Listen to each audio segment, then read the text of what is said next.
चित्तस्य पदेन वाचां मलं शरीरस्य च वैद्यकेन योपाकरोतं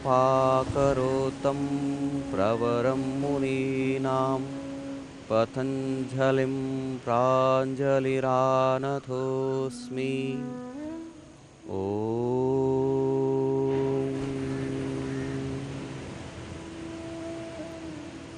ಸರ್ವರಿಗೂ ಯೋಗಾಯೋಗಕ್ಕೆ ಸ್ವಾಗತ ಸುಸ್ವಾಗತ.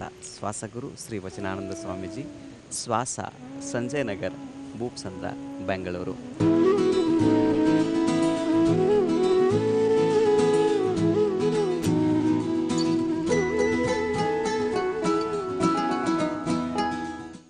ಇವಾಗ ನಮ್ಮ ಮೊಣಕಾಲಿನ ಸಮಸ್ಯೆಯನ್ನು ಹೇಗೆ ನಾವು ಕ್ಯೂರ್ ಮಾಡ್ಕೋಬೇಕು.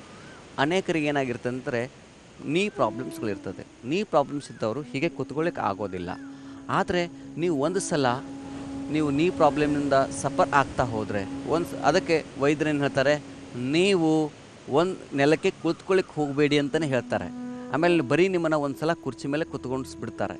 ನೆಲಕ್ಕೆ ಕೂತ್ಕೊಳ್ಳಿಕ್ಕೆ ಹೋಗಬೇಡಿ ಅಂತ ಹೇಳ್ತಾರೆ.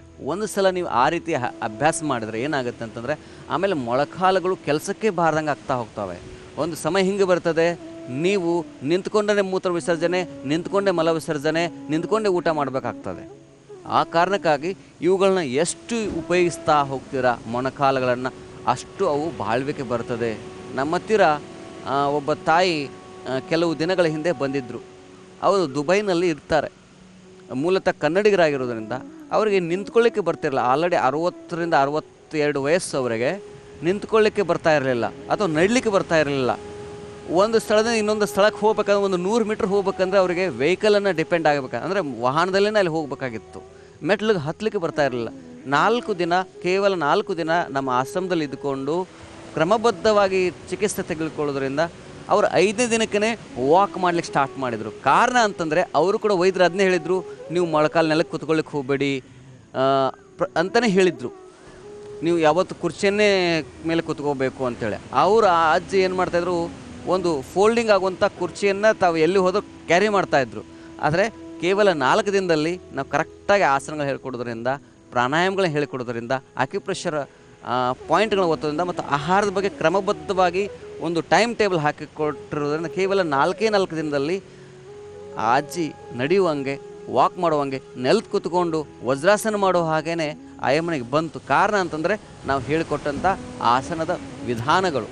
ಹಾಗೆಯೇ ಇಂದು ನಿಮಗೆ ಮೊಳಕಾಲು ನೋವು ಇದ್ದು ಅಂತ, ಈ ಸದ್ಯ ನಿಮಗೆ ನೋವು ಇತ್ತಂತಂದರೆ ಅವರು ಮಾಡ್ಲಿಕ್ಕೆ ಹೋಗಬೇಡಿ. ಆದರೆ ಮೊಳಕಾಲು ನೋವು ಬರಬಾರ್ದು ಅಂತಂದರೆ ನೀವೇನು ಮಾಡಬೇಕು, ನಾವು ಹೇಳುವಂಥ ಆಸನಗಳು ಮಾಡಿ. ಅಂದರೆ ಇವತ್ತಿಗೆ ನೀವು ಪ್ರಿಪ್ರೇಷನ್ ಮಾಡ್ಕೊಳ್ಳಿ, ನೆಕ್ಸ್ಟು ನನಗೆ ಮೊಳಕಾಲು ನೋವು ಬರಬಾರ್ದು, ನಾನು ಎಲ್ಲರಂಗೆ ಹೆಲ್ದಿ ಇರಬೇಕು, ಮೊಳಕಾಲು ತೊಂದರೆ ನಮಗೆ ಬರಬಾರ್ದು ಅಂತಂದರೆ ಕೆಲವೊಂದು ಆಸನಗಳನ್ನ ಮಾಡೋಣ ಬನ್ನಿ. ಮೊಟ್ಟ ಮೊದಲನೇದಾಗಿ ನಾವು ಹೀಗೆ ಈ ಸ್ಥಿತಿಗೆ ಬರಬೇಕು. ಹೆಚ್ಚು ಈ ಆಸನವನ್ನು ಅಭ್ಯಾಸ ಮಾಡಿ. ಇದಕ್ಕೆ ನಾವು ಮಲಾಸನ ಅಂತ ಕರಿತೇವೆ. ಈ ಒಂದು ಆಸನ ಭಾಳ ಪವರ್ಫುಲ್ ಆಗಿರೋದ್ರಿಂದ ಹೀಗೆ ಒಂದಿಷ್ಟು ಕುತ್ಕೊಳ್ಳೋದನ್ನು ಅಭ್ಯಾಸ ಮಾಡಿಕೊಳ್ಳಿ. ಇವನ್ನ ನೀರು ಕುಡಿಯೋದಾದರೂ ಹೀಗೇ ನೀರು ಕುಡಲಿಕ್ಕೆ ಪ್ರಯತ್ನ ಮಾಡಿಕೊಳ್ಳಿ. ಅದಕ್ಕೆ ಹಳ್ಳಿಯ ಜನಗಳು, ದನಗಾಯಿಗಳು ಯಾವತ್ತು ಹೀಗೇ ಕುತ್ಕೊಂಡು ಅವರು ನೀವು ಮನೆ ಮುಂದೆ ಬಂದರೆ ಅಥವಾ ತೋಟದಲ್ಲಿ ಅಲ್ಲಿ ಬೋರ್ವೆಲ್ ಮೂಲಕ ಹೀಗೇ ನೀರು ಕುಡಿಯೋದನ್ನು ನೀವು ಗಮನಿಸಿರ್ಬೋದು.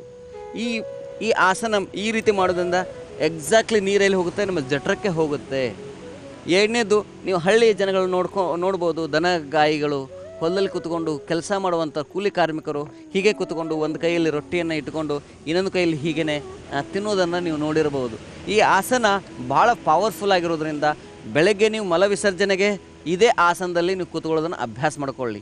ಇವತ್ತು ಎಷ್ಟೋ ಜನ ನಾವು ವೆಸ್ಟರ್ನ್ ಕಮೋಡ್ಗಳನ್ನ ಉಪಯೋಗಿಸ್ತಾ ಇರೋದ್ರಿಂದ ಏನಾಗುತ್ತೆ ಅಂದರೆ ಭಾಳಷ್ಟು ಜನಕ್ಕೆ ಸ್ಟ್ರೋಕ್ ಆಗೋದು, ಪ್ಯಾರಲಿಸ್ ಆಗೋದು, ಅಥವಾ ನಿಮಗೆ ಮಲ ವಿಸರ್ಜನೆ ಸರಿಯಾಗಿ ಆಗೋದೇ ಇಲ್ಲ. ಕಂಪ್ಲೀಟಾಗಿ ಬಾಡಿಯಲ್ಲಿರುವಂಥ ಮಲ ವಿಸರ್ಜನೆ ಆಗೋದಿಲ್ಲ. ಎಷ್ಟೋ ಸಂದರ್ಭದಲ್ಲಿ ಆ ಮಲ ನಮ್ಮ ದೊಡ್ಡ ಕಣ್ಣಲ್ಲಿ ಇರೋದ್ರಿಂದನೇ ಆವಾಗೇನಾಗುತ್ತೆ, ಅದು ವಾತ ರೋಗವನ್ನು ಕ್ರಿಯೇಟ್ ಮಾಡ್ತದೆ. ಇನ್ನು ನೀವು ಈ ರೀತಿ ಹಾಗೇ ಬಿಡ್ತಾ ಹೋದರೆ, ಪ್ರತಿಯೊಂದಕ್ಕೂ ನೀವು ಕುರ್ಚಿಗಳನ್ನು ಅವಲಂಬನೆ ಮಾಡಿದರೆ ಮುಂದೊಂದು ದಿನ ನೀವು ಕುರ್ಚಿ ಇಲ್ಲದೇ ಬದುಕೋಕ್ಕೆ ದುಸ್ತರವಾಗತ್ತೆ. ಆ ಕಾರಣಕ್ಕಾಗಿ ಮನುಷ್ಯ ಸಹಜವಾಗಿ ಬದುಕಬೇಕು, ಕುರ್ಚಿ ಇಲ್ಲದೇ ಬದುಕೋದನ್ನು ಕಲಿಬೇಕು. ಯಾವತ್ತೂ ಕುರ್ಚಿನೇ ನಮ್ಮ ಜೊತೆಗೆ ಬರೋದಿಲ್ಲ. ನಾವು ಹೆಂಗೆ ಬಂದೀವಿ ಹೀಗೇ ಬಂದೀವಿ. ನಾವು ತಾಯಿ ಗರ್ಭದಲ್ಲಿ ಇದ್ದಾಗನೇ ಹೀಗೇ ಇರ್ತವೆ, ನಿಮ್ಗೆ ಗೊತ್ತಿರಬೇಕು.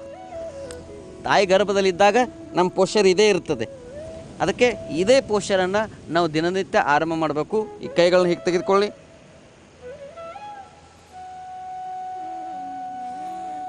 ಈ ಮೊಳಕಾಲು ನೀವು ಹೋಗಬೇಕು ಅಂತ ಏನು ಮಾಡಬೇಕು, ಕೈಗಳ ಮೇಲೆ ತೆಗೆದುಕೊಳ್ಳಿ.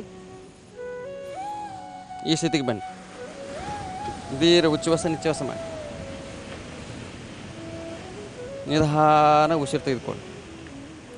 ಮೊಳಕಾಲ ಮೇಲೆ ಪ್ರೆಷರ್ ಹಾಕ್ಲಿಕ್ಕೆ ಹೋಗಬೇಡಿ, ಆದರೆ ಹಿಮ್ಮಡಿ ಕಡೆ ಸ್ವಲ್ಪ ಪ್ರೆಷರ್ ಹಾಕಿ ದೀರ್ಘ ಉಚ್ಛ್ವಾಸ ನಿಶ್ವಾಸ ಮಾಡಿ. ಇದಕ್ಕೆ ಉತ್ಕಟ ಆಸನ ಅಂತ ಕರೀತಾರೆ.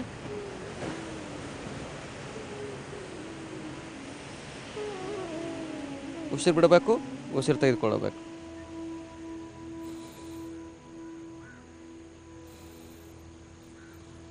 ರಿಲ್ಯಾಕ್ಸ್ ಆಗಿಬಿಡಿ. ಅದಾದಮೇಲೆ ಸ್ವಲ್ಪ ಮೊಳಕಾಲುಗಳನ್ನು ಹೀಗೆ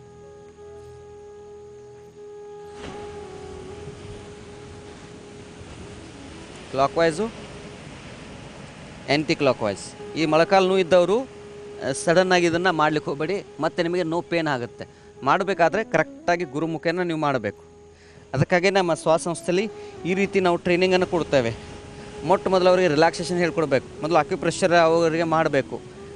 ಕರೆಕ್ಟಾಗಿ ಥೆರಪಿಟಿಕ್ ಯೋಗ ಹೇಳ್ಕೊಡ್ಬೇಕು. ಅದಾದಮೇಲೆ ಅವರು ಮೊಳಕಾಲು ಎಕ್ಸಸೈಸ್ ಮಾಡಬೇಕು.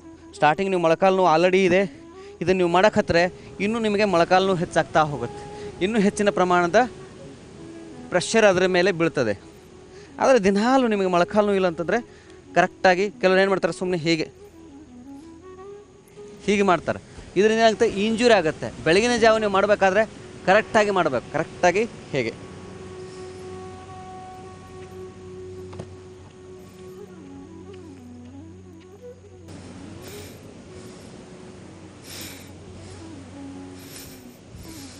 ಉಸಿರು ಬಿಡಬೇಕು, ಉಸಿರು ತಗೋಬೇಕು. ದಂಡ ಬೈಟಕಂದು ಮಾಡ್ತಾಯಿದ್ರು. ಆಮೇಲೆ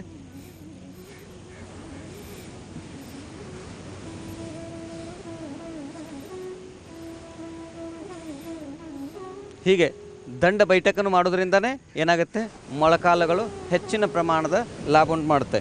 ಇನ್ನೊಂದು, ನಿಮ್ಮ ಮೊಳಕಾಲು ನೋವು ಬರಬಾರ್ದು ಅಂತಂದರೆ ಹೆಚ್ಚು ಸ್ವಲ್ಪ ನೀವು ವಜ್ರಾಸನದಲ್ಲಿ ಕೂತ್ಕೊಳ್ಳೋದನ್ನು ಅಭ್ಯಾಸ ಮಾಡಬೇಕು. ಹೆಚ್ಚೆಚ್ಚು ವಜ್ರಾಸನ ಕೂತ್ಕೊಳ್ಳೋದ್ರಿಂದನೂ ಕೂಡ ನಿಮಗೆ ಲಾಂಗ್ ಟರ್ಮ್ ಮೊಳಕಾಲು ನೋವು ಬರೋದಿಲ್ಲ. ಅದಕ್ಕೆ ನೋಡಿ, ಬಹಳಷ್ಟು ಜನ ಈ ವಜ್ರಾಸನ ಕೂತ್ಕೊಳ್ಳೋದ್ರಿಂದ ಒಂದೇನಾಗುತ್ತೆ, ನಿಮ್ಮ ನೀ ಭಾರ ಆ್ಯಕ್ಚುಲಿ ವಜ್ರಾಸನ ಮಾಡೋದ್ರಿಂದ ನೀ ಮೇಲೆ ಹೆಚ್ಚು ಪ್ರೆಷರ್ ಬೀಳೋದಿಲ್ಲ, ನಿಮ್ಮ ಹಿಮ್ಮಡಿಗಳ ಮೇಲೆ ಹೆಚ್ಚು ಬೀಳ್ತದೆ. ಮತ್ತು ನಿಮ್ಮ ಕಾಲುಗಳು ಯಾವತ್ತೂ ಫ್ಲ್ಯಾಟ್ ಆಗಿರ್ತವೆ. ನೀವು ಹೆಚ್ಚು ಫಾಸ್ಟಾಗಿ ವಾಕ್ ಮಾಡ್ಬೋದು, ಜಾಗ್ ಮಾಡಬಹುದು. ಅದಕ್ಕೆ ಈ ಆಸನವನ್ನು ನೀವು ಕರೆಕ್ಟಾಗಿ ವಜ್ರಾಸನ ಕೂತ್ಕೊಳ್ಳಿ. ಆರಂಭದಲ್ಲಿ ನಿಮಗೆ ತೊಂದರೆ ಆಗ್ತಾಯಿತ್ತು ಅಂತಂದರೆ ಈ ರೀತಿ ಒಂದು ಮೆತ್ತನೆಯ ಯಾವುದಾದ್ರೂ ಒಂದು ದಿಂಬನ್ನು ಇಲ್ಲಿ ಇಟ್ಕೊಳ್ಳಿ. ಎಲ್ಲಿ, ಇದ್ರ ಮೇಲೆ. ಅಂದರೆ ಮೊಳಕಾಲು ನೀವು ನೋವು ಇತ್ತು ಅಂತಂದರೆ ಅಥವಾ ಬರಬಾರ್ದು ಹೀಗೂ ಕೂತ್ಕೊಳ್ಬೋದು. ಇದರಿಂದ ಈ ಭಾಗದಲ್ಲಿ ಪ್ರೆಷರ್ ಆಗ್ತಾ ಹೋಗುತ್ತೆ. ಇಲ್ಲವಾದಲ್ಲಿ ಇನ್ನೊಂದು ಕಡೆ ಹೇಗೆ ಮಾಡಬೇಕು ಅಂತಂದರೆ, ನೀವು ಹೀಗೆ ಇಟ್ಕೋಬೇಕು. ಹೀಗೆ ಇಟ್ಕೊಂಡು ಈ ಮೆತ್ತನೆ ಇಟ್ಕೋಬೇಕು. ವಜ್ರಾಸನ ಅಭ್ಯಾಸ ಮಾಡೋದು ಹೇಗೆ ನೋಡಿ. ನೀವೇನು ಮಾಡಬೇಕು, ಇದೆಯಲ್ಲ ಇದು ಈಗ ಕರೆಕ್ಟಾಗಿ ಇಟ್ಕೋಬೇಕು. ಹೀಗೆ ಇಟ್ಕೊಳ್ಳೋದ್ರೂ ಇಡೀ ಪ್ರೆಷರು ಈ ಭಾಗದಲ್ಲಿ ಬೀಳೋದಿಲ್ಲ. ಆರಾಮಾಗಿ ನೀವು ಬೆನ್ನನ್ನು ನೇರ ಮಾಡಿ ಕೂತ್ಕೋಬೋದು. ಅಥವಾ ನೀವು ಹೀಗೆ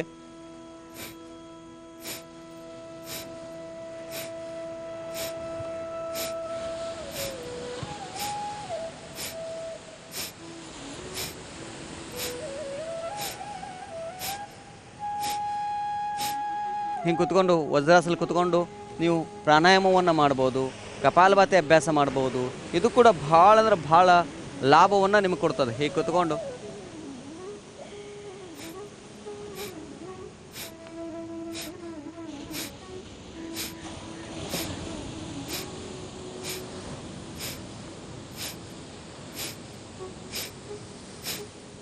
ಇವತ್ತು ಎಲ್ಲದಕ್ಕೂ ಪ್ರತಿಯೊಬ್ಬರು ಕೂಡ ಮೊಳಕಾಲು ಆಪ್ರೇಷನ್ ಮಾಡಿಸ್ಕೋಬೇಕು ಅನ್ನೋದು ಒಂದು ದೊಡ್ಡ ಟ್ರೆಂಡ್ ಆಗಿದೆ. ಒಂದು ಸಲ ಮೊಳಕಾಲು ಆಪ್ರೇಷನ್ ಮಾಡಿದ್ರೆ ಕಡಿಮೆ ಅಂತಂದ್ರೆ 5 ಲಕ್ಷ ರೂಪಾಯಿ ಬೇಕು. 5 ಲಕ್ಷ ಬೇಕು ಒಂದು ಮೊಳಕಾಲು ಆದರೆ.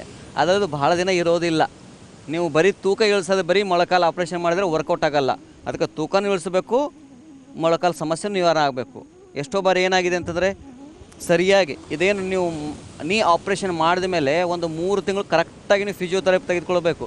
ಭಾಳಷ್ಟು ಜನ ಏನು ಮಾಡ್ತಾರೆ, ಒಂದು ವಾರ ತೆಗೆದುಕೊಂಡು ಹಾಂ ಸರಿ ಆಯ್ತು ಅಂತ ಮಾಡ್ತಾರೆ. ಆಮೇಲೆ ಲೈಫ್ ಲಾಂಗ್ ಬೆಡ್ ರಿಡನ್. ಎಷ್ಟೋ ಜನ ನಾನು ಕಣ್ಮುಂದೆ ನೋಡಿದ್ದೇನೆ. ಯಾರೋ ಹೇಳಿದ್ರು ನಾನು ಮೊಳಕಾಲು ಆಪ್ರೇಷನ್ ಮಾಡಿಕೊಂಡೆ, ಆ ಬೆಸ್ಟ್ ಡಾಕ್ಟ್ರು 10,000 ಜನಗಳಿಗೆ ಮೊಳಕಾಲು ಆಪ್ರೇಷನ್ ಮಾಡಿದ್ರು, ಅವ್ರ ಹತ್ರ ಮಾಡಿದ್ರು ಕೂಡ ಅವರ 10,000 ಆಪ್ರೇಷನ್ ಮಾಡಿದ್ರಕ್ಕಂತ ಮಾಡ್ಕೋದು ಎಷ್ಟು ಮುಖ್ಯನೋ ಅಷ್ಟೇ ಅದಾದಮೇಲೆ ಏನು ಮಾಡಬೇಕು, ಪ್ರಿಕಾಷನ್, ವೇಟ್ ರೆಡ್ಯೂಸ್ ಮಾಡ್ಕೋಬೇಕು, ಕರೆಕ್ಟಾಗಿ ವಾಕಿಂಗ್ ಮಾಡೋದನ್ನು ಕಲಿಬೇಕು, ಕರೆಕ್ಟಾಗಿ ಮತ್ತೆ ಎಕ್ಸಸೈಸ್ ಮಾಡಬೇಕು. ಅವ್ರು ಹೇಳ್ಕೊಟ್ಟಂಥ ಮಾಡಿದ್ರೆ ಮಾತ್ರ. ಎಷ್ಟೋ ಜನ ಏನು ಮಾಡಲ್ಲ, ದುಡ್ಡಿದೆ ಅಂತೇಳಿ ಆಪ್ರೇಷನ್ ಮಾಡ್ಕೋತಾರೆ, ಲೈಫನ್ನು ಇಂಜುರಿ ಮಾಡ್ಕೋತಾರೆ.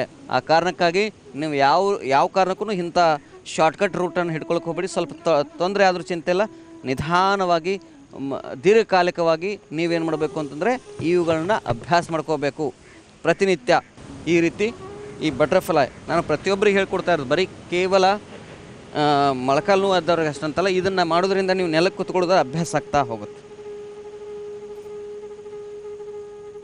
ಇದಕ್ಕೆ ನಾವೇನು ಕರಿತೇವೆ, ಬಟರ್ಫ್ಲೈ ಆಸನ ಅಂತ ಕರಿತೇವೆ. ಪ್ರತಿದಿನ ಸಾಧ್ಯ ಆದಷ್ಟು ಮಟ್ಟಿಗೆ ಇದನ್ನು ಹೇಳಿಕ್ಕೆ ಹೋಗ್ತೀನಿ, ಯಾಕಂದರೆ ಇದು ಬಹಳ ಇಂಪಾರ್ಟೆಂಟ್. ಮನುಷ್ಯನ ನೆಲಕ್ಕೆ ಕೂತ್ಕೊಳ್ಳೋದನ್ನು ಮರ್ತು ಬಿಟ್ಟಿದ್ದೇವೆ ನಾವು. ಎಷ್ಟು ಸಂದರ್ಭದಲ್ಲಿ ಭೂಮಿಯ ಹತ್ತಿರವಾಗಿದೆ, ನಾವು ಭೂಮಿಯಿಂದ ಮೇಲ್ಗಡೆ ಹೋಗ್ತಾ ಇದ್ದೀವಿ, ಹಿಂಗೇನೆ ಮೇಲ್ಗಡೆ ಹೋಗ್ತೀವಿ, ಆಮೇಲೆ ಕೊನೆಗೆ ಸ್ವಲ್ಪ ಮೇಲ್ಗಡೆ ಹೋಗಿಬಿಡ್ತೇವೆ ಆ ಕಡೆನೇ. ಅದಕ್ಕೆ ನೆಲದವನ್ನು ಫೀಲ್ ಮಾಡ್ಕೊಳ್ಳಿ.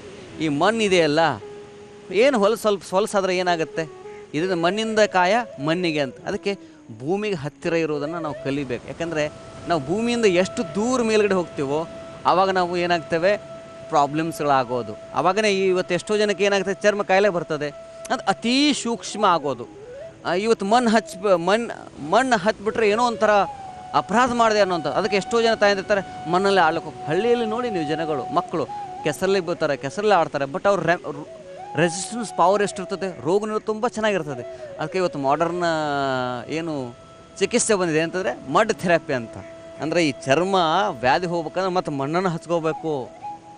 ಅದಕ್ಕೆ ಎಷ್ಟು ನೀವು ಈ ಭೂಮಿಗೆ ಹತ್ತಿರವಾಗಿರ್ತೀರ ಮತ್ತು ಭೂಮಿಯಿಂದ ನೀವು ಮೇಲ್ಗಡೆ ಇದ್ಕೊಂಡು ಇವತ್ತು ಡೈನಿಂಗ್ ಟೇಬಲ್ನ ಊಟ ಮಾಡ್ತೇವೆ, ಅದರ ಅರ್ಥ ಆ್ಯಂಟಿ ಗ್ರಾವಿಟೇಷನ್ ಮಧ್ಯದಲ್ಲಿ ಇರ್ತೀರಿ ನೀವು.